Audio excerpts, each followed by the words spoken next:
alors ma question, et je le disais aujourd'hui, on le voit sur le blé, vous savez qu'il y a un plan Mattei quand même, parce que si on n'intègre pas qu'on n'est pas seul dans ce monde en Afrique, qu'il y a les Américains, mais il y a aussi les Italiens maintenant, qui ont installé un plan Mattei, avec des investissements très lourds sur l'Afrique en général, notamment en Algérie. Ils vont prendre 36 000 hectares dans le sud algérien pour produire du blé. Donc l'Algérie va être autosuffisante et ce blé, il ira en Italie. Ça veut dire que c'est autant de blé en moins que nous pourrons vendre et donc ça c'est aussi une réalité. Nous avons des concurrents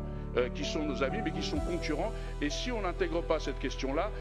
on va finir isolé parce que, et vous l'avez dit, si on n'avait que des problèmes, et vous l'avez dit et je là-dessus, que des problèmes avec l'Algérie,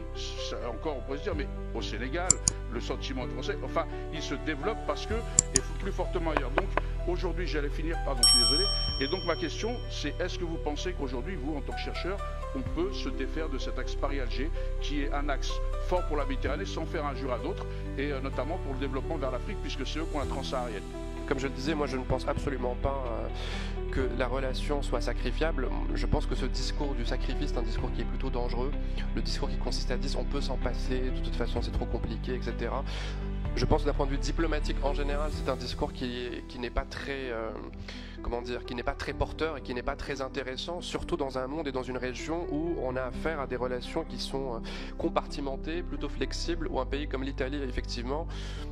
joue le jeu de cette flexibilité et on profite, bien sûr. C'est que l'Italie, au lendemain de la guerre en Ukraine, de l'invasion en Ukraine,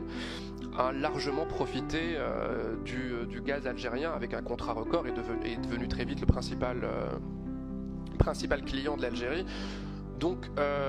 oui, je pense que, alors bien sûr, la différence entre l'Italie et la France, c'est ce point de la colonisation qui n'est absolument pas le même. Le fait d'ailleurs d'appeler ce plan le plan Mattei, c'est révélateur parce que Mattei c'est Eni, c'est le soutien au FLN, c'est le soutien à l'indépendance algérienne, donc effectivement ça résonne comme ça en Algérie et en Afrique du Nord. Donc bien sûr il y a cette différence et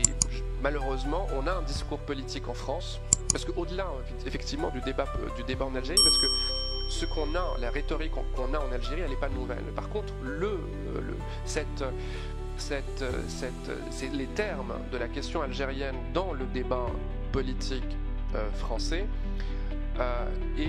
se fait au détriment de la relation bilatérale. Moi, je me souviens à la veille des législatives, ou même au moment de la précédente loi, je crois, sur l'immigration, il y avait cette tentation au Parlement de revenir sur l'accord de 1968, de façon unilatérale forcément. Et à ce moment-là, le président Macron avait déclaré je considère que le Parlement n'a pas vocation à faire à ma place la politique étrangère de la France. Aujourd'hui, on a l'impression qu'il y a ce risque finalement, qu'au-delà même du Parlement, qu'un camp politique ou qu'une classe politique en particulier